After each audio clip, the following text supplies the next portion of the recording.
Les lobbies posent un problème réel à la démocratie simplement parce que la démocratie représentative en tout cas est censée être l'expression des votes. Or le lobby c'est surtout l'expression de l'argent.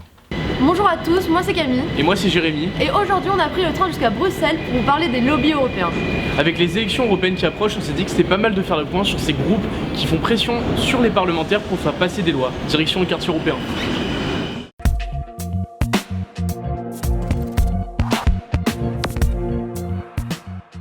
On se retrouve au rond-point Schuman en plein cœur de la capitale européenne et vous savez quoi, c'est plutôt pas mal. Oui, parce que les immeubles des lobbies sont à quelques centaines de mètres à peine des bureaux des parlementaires et du Parlement européen lui-même. Combien non? Et vous savez quoi, à Bruxelles il y a environ 30 000 lobbyistes, que ce soit des syndicats, des ONG ou des entreprises de communication qui représentent la plupart du temps des intérêts d'entreprises privées mais aussi de gouvernements. D'ailleurs, derrière le terme lobby à connotation souvent péjorative en France, il y a aussi des organisations citoyennes aux objectifs tout à fait louables. C'est surtout les autres qui posent problème, avec leurs méthodes peu scrupuleuses, et c'est de ce côté-là qu'on a eu envie de creuser. On a d'abord rencontré Laura, une militante anti-lobby, qui nous a proposé de nous faire un tour des lobbies de Bruxelles. Il y a le lobby du tabac, et on s'attendrait à ce que ce soit une grosse pancarte Philippe Morris juste à côté des centres de pouvoir, mais non, en fait, ça c'est l'organisation européenne de tous les producteurs de tabac. C'est eux qui ont vraiment commencé toute l'historique du lobby. L'idée c'est de faire douter les politiques pour qu'ils n'agissent pas. Et ça a été ce que fait le tabac pendant de nombreuses années, à partir des années 50. C'est ce qu'a fait ExxonMobil sur le changement climatique, c'est ce que fait Monsanto sur les OGM, et c'est ce que font exactement les producteurs de pesticides aussi. C'est-à-dire financer de la recherche qui va donner des résultats contraires à d'autres recherches pour créer le doute, et que pendant qu'on ait du doute, ni les journalistes ni les politiques ne sachent quoi penser et donc ils ne font rien.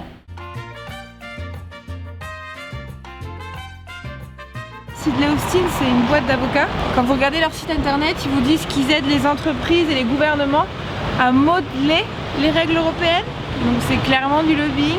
Hill & Knowlton, c'est une grosse agence de relations publiques. Il y a 24 personnes qui y travaillent et ça a un budget de 2,2 millions d'euros par an de lobbying. Et en fait, ils travaillent pour des gens comme le gouvernement du Maroc, mais aussi le ministère des Finances des îles Caïmans. Plutôt que faire du lobbying en direct, ils embauchent des boîtes de communication qui font du lobbying pour eux. C'est plus objectif, c'est plus sympa, ça passe mieux, en fait, ça se voit moins. Alors là on est devant les bureaux de l'Observatoire des lobbies européens où on a rencontré Martin qui va nous parler un peu plus du fonctionnement et des méthodes de ces groupes de pression. On a obtenu des documents internes de Philip Morris par exemple, le cigarettier, qui montraient qu'ils avaient carrément engagé des psycholinguistes pour surveiller en fait et mieux comprendre ce que se disaient les eurodéputés dans leur langue.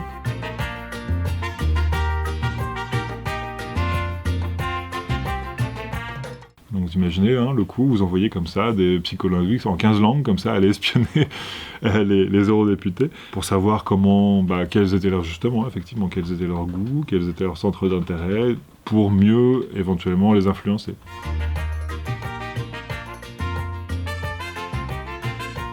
On est où là, Jérémy? Là on est devant le Parlement européen, c'est ici que les députés se retrouvent pour voter les lois. Du coup, on en a profité pour aller demander à Karima Delli, une eurodéputée écolo, comment ça se passait du côté des politiques. On y va?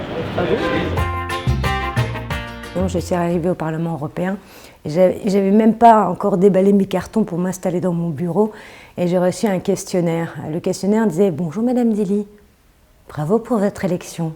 Si vous remplissez ce petit questionnaire, on vous envoie 200 €. » Au fait, les lobbies nous testent, c'est la capacité de notre résistance. Et comme là, c'était un laboratoire pharmaceutique, la première chose que j'ai faite, je l'ai rendu public. Malheureusement, tous les députés ne sont pas aussi honnêtes que Karima Delli et certains en profitent pour faire passer des lois qui sont dans leur intérêt. Renato Soru, qui est en fait PDG de Tiscali, qui est la plus grosse boîte de télécommunications en Italie, il est également député ici. Donc il a dû voter sur des lois sur la protection des données sur Internet. Donc qu'est-ce que font les opérateurs téléphoniques de non données? Mais il est lui-même président directeur général d'un énorme opérateur téléphonique. Donc clairement, il y a un souci. En 2012, le Parlement européen a mis en place un code de conduite pour les députés européens, mais il est peu respecté. Au cours des 5 dernières années, il y a eu au moins 24 violations des règles éthiques au Parlement européen et aucune n'a mené à des sanctions.